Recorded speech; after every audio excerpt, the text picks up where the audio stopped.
Elizabeth's letter simply relays the gossip of what has been happening in Geneva, including a story about Justine Moritz, the Frankenstein's helper, who will later play an important role in the story. But at the same time, Elizabeth simply urges Victor to write. Victor plans to write immediately and begins to reintegrate himself into his life, although he now despises everything about his studies and natural philosophy. Henry Clerval has been helping him to recover and move on, but as much as Victor loves Henry, he cannot bear to tell him his secret. He fears the detail to another would only impress more deeply. Nevertheless, the two spend their days together. Victor introduces him to his professors, M. Waldman and M. Krempe. Victor becomes interested in Henry's studies of Persian and Arabic languages and writings. He remarks how soothing this poetry was and how different from the manly and heroical poetry of Greece and Rome. One day, soon before Victor is about to leave to return to his home in Geneva, he and Henry go for a hike in the environs of Ingolstadt.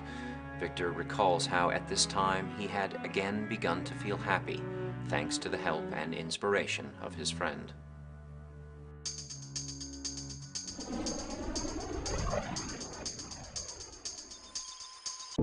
We learn from Elizabeth's letter that Justine is moral and virtuous and beloved by the Frankenstein family.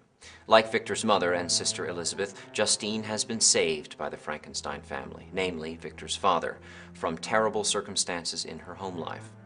Justine's family and mother in particular neglect her, and the girl goes to work for the Frankensteins, who treat her kindly, like a member of the family.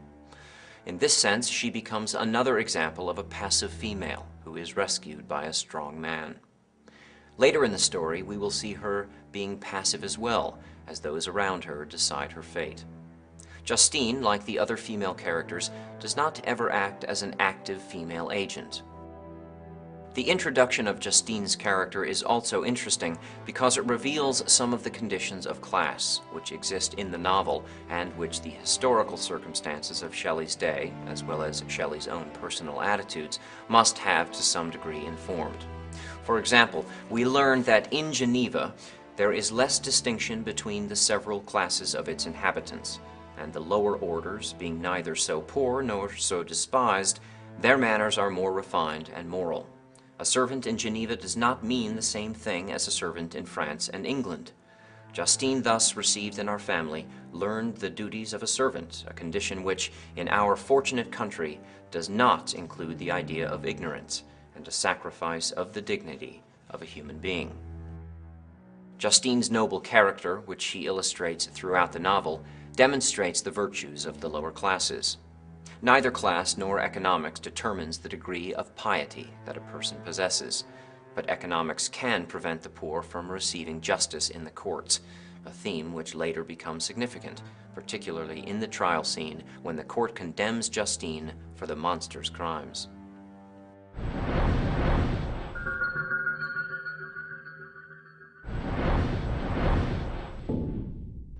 Question 1.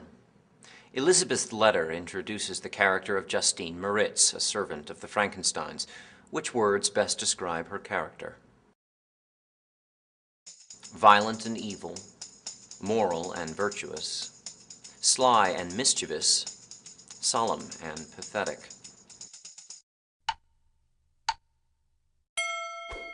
The words moral and virtuous best describe Justine Moritz. Question 2. After creating the monster, what word best describes Victor's feelings about natural philosophy? Disgust, passion, uncertainty, devotion. Disgust best describes Victor's feelings about natural philosophy after creating the monster. Question 3. How does Victor feel after spending time with Henry and taking a hike in the environs of Ingolstadt? Sad, happy, depressed, indifferent. After spending time with Henry and taking a hike in the environs of Ingolstadt, Victor begins to feel happy.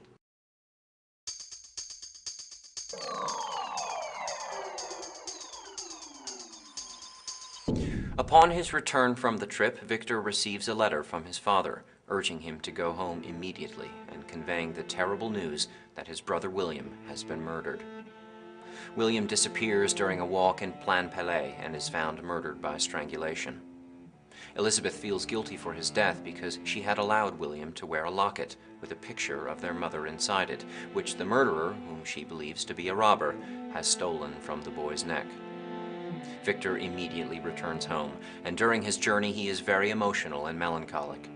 His depressed state of mind is echoed in the landscape. A terrific storm approaches in the night sky, and the heavens open with rain. In the midst of this turbulence, a flash of lightning allows him to see a hideous figure in the distance, and he recognizes that this could only be the wretched monster he has created. At this moment, he becomes convinced that the monster must have murdered his younger brother. He considers pursuing the monster, but the creature disappears among the hills surrounding Plainpalais. Victor spends the rest of the night in agony, feeling responsible for the violent actions of the monster, and wondering whether or not he should tell his friends and family the truth about what has happened. He finally decides to remain silent, convinced that no one would believe such a sensational story anyway. It has been 2 years since he has created the monster, and 6 years since Victor has been home. When he finally reaches Geneva, he is so glad to be home, but upset that he should arrive in the midst of such misfortune. To compound his troubles, he soon learns that Justine Maritz, a servant who is almost like a family member, has been accused of the crime. For the picture of Victor's mother, which William has been wearing at the time of his murder, was mysteriously found in the girl's pocket. Everyone but Victor and Elizabeth believe that Justine is guilty, and all await to hear the outcome of the trial that will take place on that very day.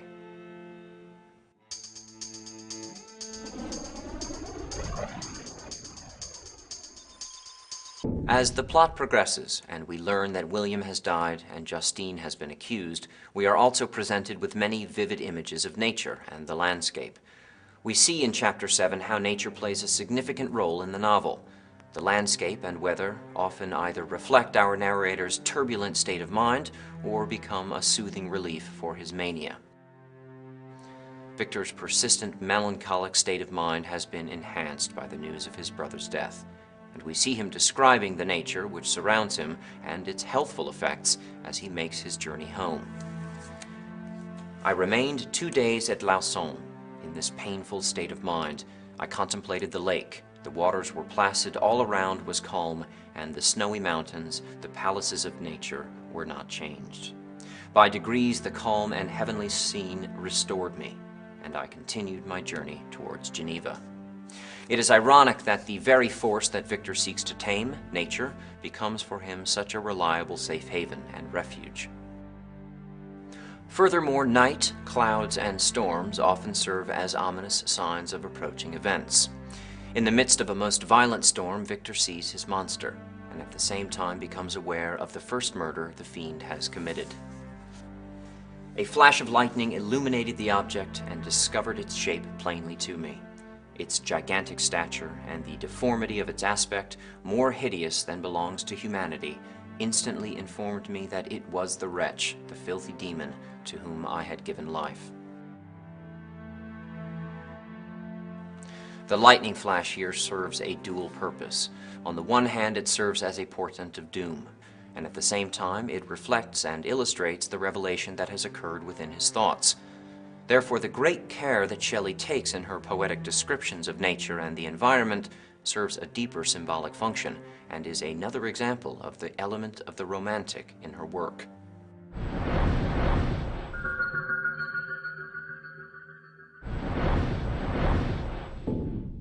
Question 1. Why does Victor return home to Geneva? He is determined to marry Elizabeth. His father is missing. His younger brother William has been murdered.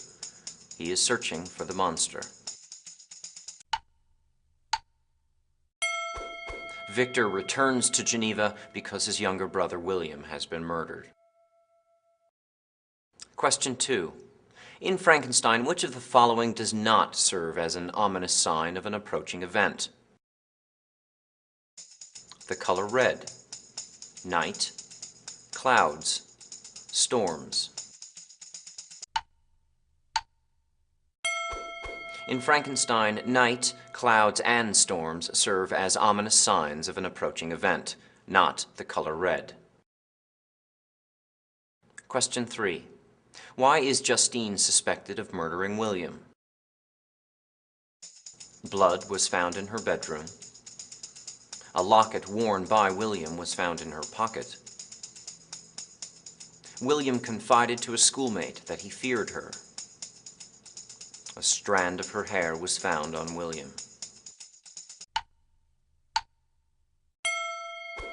Justine is suspected of murder because a locket worn by William was found in her pocket.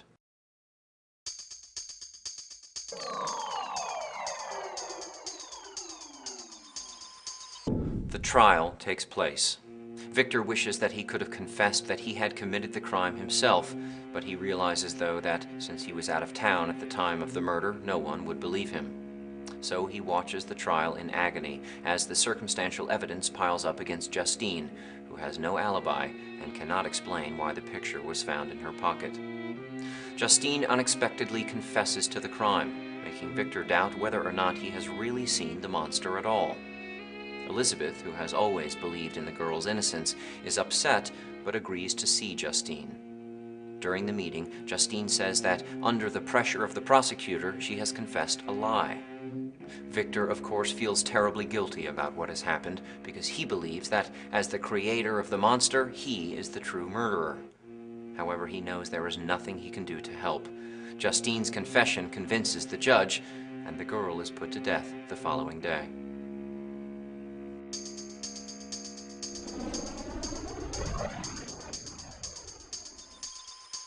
As noted earlier, the question of class becomes relevant in Justine's trial. Justine has been condemned for a murder that she has not committed, and so we see the hypocrisy of the times at work. Although she has always exhibited an upstanding character, many witnesses refuse to testify on her behalf. They fear the degree of her crime, but perhaps they also doubt that a lower-class worker could truly be virtuous. Justine is largely brought to trial based on circumstantial evidence, and then we see how much more easily a member of the lower class can be accused and condemned.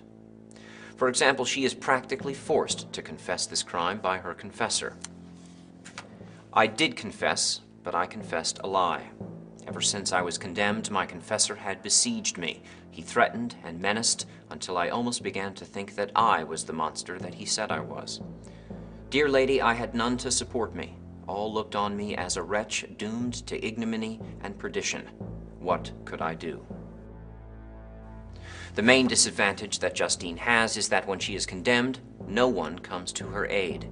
No one will vouch for her character, despite its pristine quality. This disadvantage becomes even more evident in the final scenes of the novel, for when Victor is later accused of the murder of Henry Clerval, he is not condemned in a trial, because the magistrate and his father do much to help with his defense.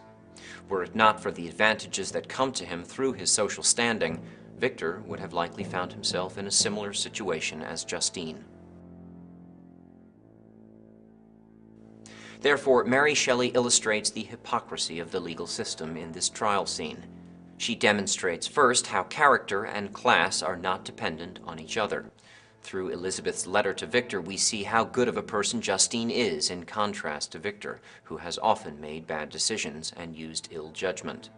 Nevertheless, despite Justine's moral superiority, the circumstances of her class prevent her from receiving a fair trial and the absolution that comes to the well-born Victor.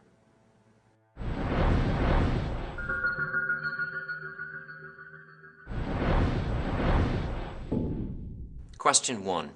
During Chapter 8, Victor contemplates confessing to William's murder. Why does he decide not to confess? He fears for the safety of the creature. He isn't convinced that Justine is innocent. He was out of town and feels that no one will believe him. He harbors a deep hatred for Justine. Victor decides not to confess to William's murder because he was out of town and feels no one will believe him. Question 2. Why does Justine confess to murdering William? She is guilty and can no longer stand the guilt. She can no longer stand the pressure of the prosecutor's interrogations. She is promised leniency by the judge. She is protecting Victor.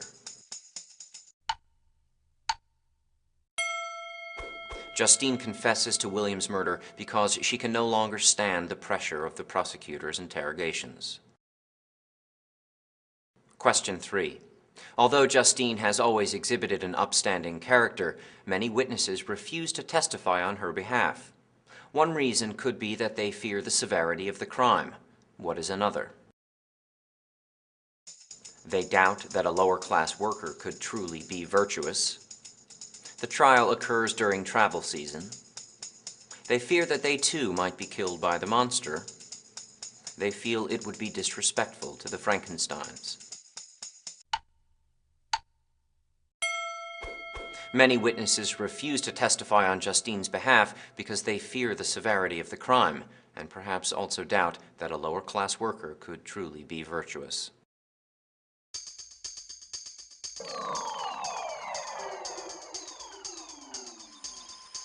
Victor again falls into despair and ill health, and not even his father can console him.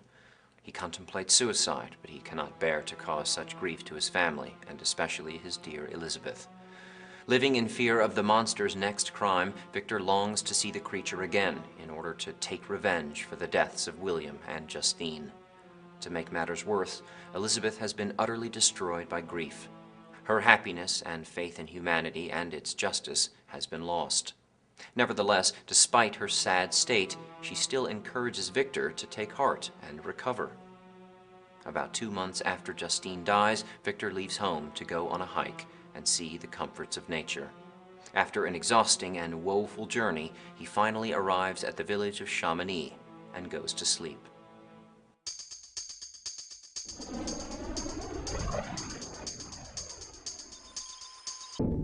Victor's deep melancholy is a common characteristic of romantic literature.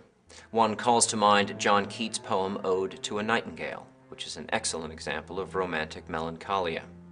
My heart aches, and a drowsy numbness pains my sense, as though of hemlock I had drunk, or emptied some dull opiate to the drains. Like the subject of Ode to a Nightingale, Victor is a dark, brooding, tormented character, who is a stark contrast to the more genial Henry Clerval and virtuous Elizabeth. He is the typical romantic tortured soul. It is important to note that such romantic melancholia is an indulgence that only the aristocrats of society could afford. For how could the lower classes, who need to work every day for a living, spend hours in self-reflecting thought? So, on the one hand, we can feel sympathy for such mental anguish which Victor displays, but at the same time, the inherent narcissism of melancholia depicts the romantic subject as somewhat self-centered and unheroic to modern tastes. The theme of the solace of nature also plays a significant role again here, as we see how the pleasures of nature help to relieve Victor's poor mental and physical health. Sometimes I could cope with the sullen despair that overwhelmed me, but sometimes the whirlwind passions of my soul drove me to seek, by bodily exercise and by change of place, some relief from my intolerable sensations. It was during an access of this kind that I suddenly left my home, and bending my steps towards the near alpine valleys, sought in the magnificence, the eternity of such scenes, to forget myself and my ephemeral, because human, sorrows. Nevertheless, we see the irony in such passages because we see how Victor seeks to console himself in nature, but it is always within the depths of nature that Victor meets the monster. Earlier in chapter 7, Victor sees the monster on the hills, and on this present journey as well, he is soon to meet his nemesis.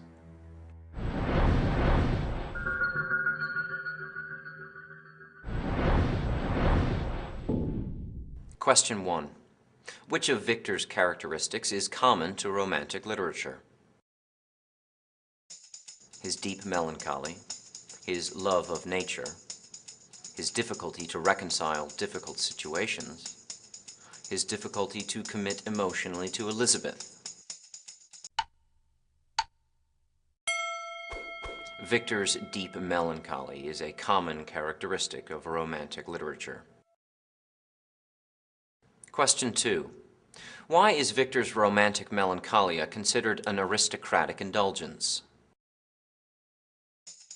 The lower class weren't educated. The lower class were better skilled at hiding their sorrows. The lower class were known for consistent, thoughtless actions. The lower class were too busy working to engage in hours of self-reflecting thought. Victor's romantic melancholia is considered an aristocratic indulgence because the lower class were too busy working to engage in hours of self-reflecting thought. Question 3. When we see how the pleasures of nature help relieve Victor's poor mental and physical health, which theme is at work? The theme of the solace of nature, the theme of man versus nature, the theme of moderation, the theme of justice. The theme of the solace of nature is at work as we see how the pleasures of nature help to relieve Victor's poor mental and physical health.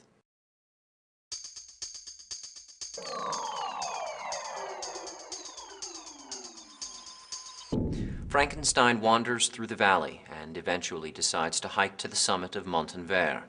In the midst of this journey, he sees a figure of a man bounding toward him at great speed. He realizes that this is his monster. Frankenstein scolds the monster, but the monster in turn explains that he will leave his master and his family alone if only Frankenstein would agree to do something for him. Frankenstein tries to fight the beast, but the monster responds by saying that despite his superior strength, he will not hurt Frankenstein.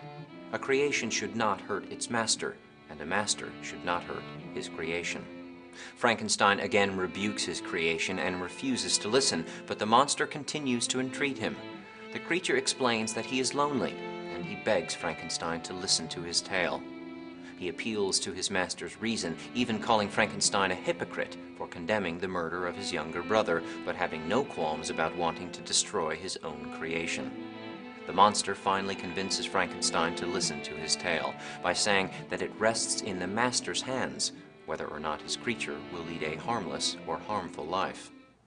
Frankenstein follows the monster across the ice. They retreat to a small hut on the opposite rock in the midst of a cold, pouring rain. It is here that Frankenstein listens to the story of his enemy and his creation.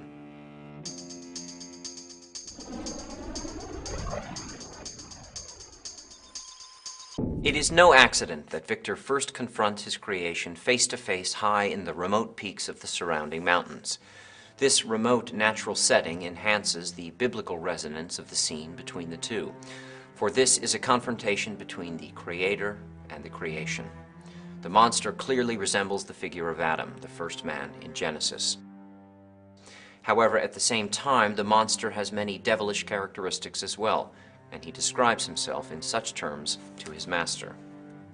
O Frankenstein, be not equitable to every other, and trample upon me alone, to whom thy justice, and even thy clemency and affection is most due.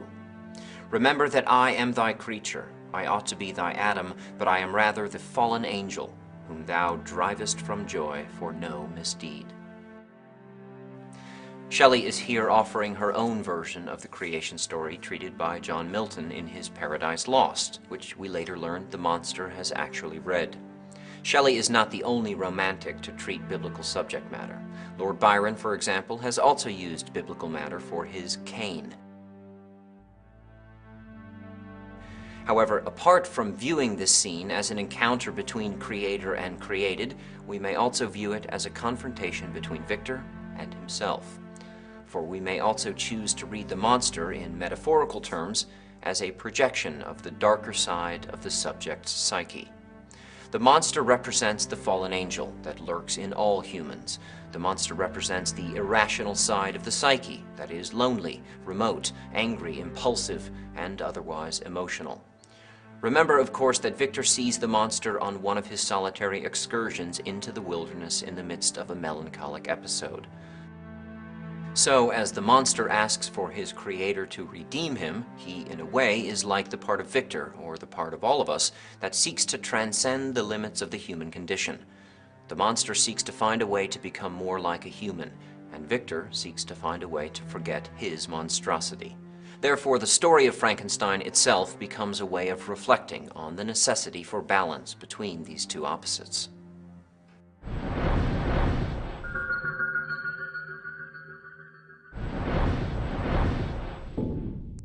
Question 1.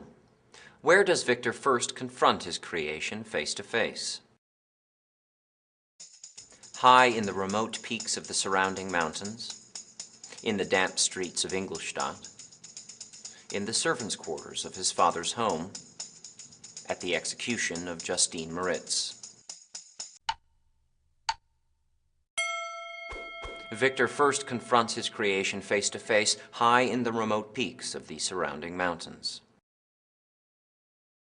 Question 2.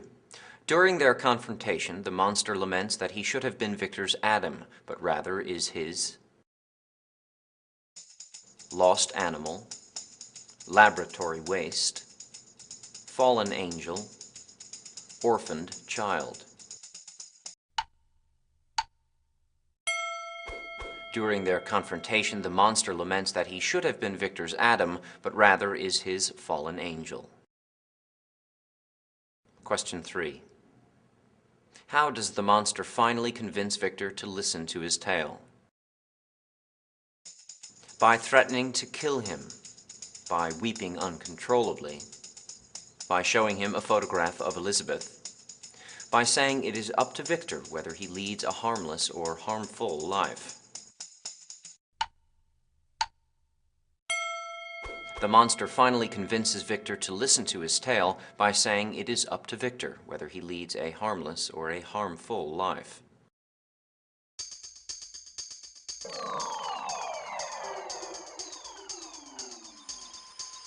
The monster tells us that at first he finds himself cold, hungry, lonely, and confused.